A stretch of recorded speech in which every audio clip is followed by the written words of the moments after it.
Bismillahirrahmanirrahim. Assalamualaikum dan selamat sejahtera.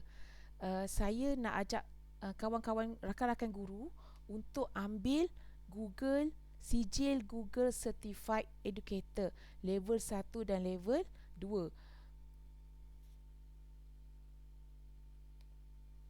Okay, apa itu Google Certified Educator? Singkatan dia GCE level 1. Pengiktirafan sijil ni adalah peringkat antarabangsa yang dikeluarkan terus oleh Google sebagai bukti guru mahir menggunakan alatan Google Workspace for Education seperti Google Classroom, Google Drive, Google Doc, Google Form dan lain-lain lagi.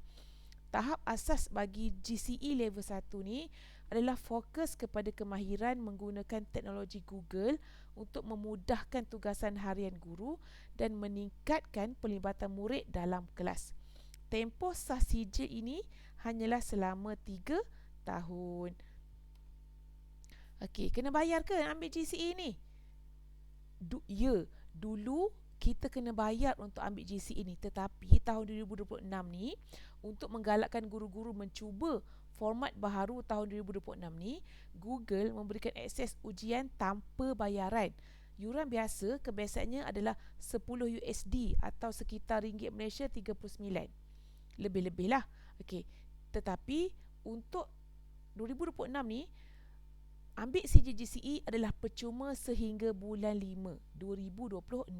Jadi, jom kita dapatkan sijil antarabangsa ini secara percuma.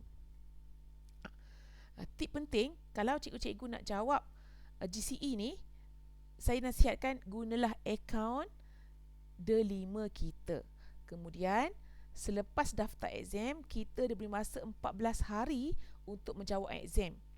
Tetapi, nak lulus, cikgu dengar tip saya ni. Sebelum jawab exam, pastikan cikgu-cikgu ada masa lapang sekurang-kurangnya 2 jam untuk menghabiskan jawab exam. Cikgu lapang, baru cikgu jawab. Sekurang-kurangnya ada masa lapang 2 jam. Okey, kalau siapa yang pernah ambil exam GCE sebelum ni, format dia dulu hanya jawab soalan dalam Google Form. Tetapi sekarang kita ada 4 pembahagian dia. Yang pertama, jawab kuis, ada 37 soalan berkaitan Google Workspace. Okey. Kemudian, yang pertama kita jawab kuis.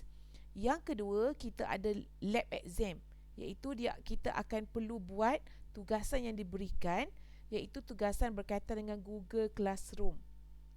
Okey, kemudian tugasan yang ketiga, lab exam yang ketiga adalah Google Docs dan Google Drive. Okay, yang keempat, pembahagian yang keempat, buat Google Form dan Google Sheet.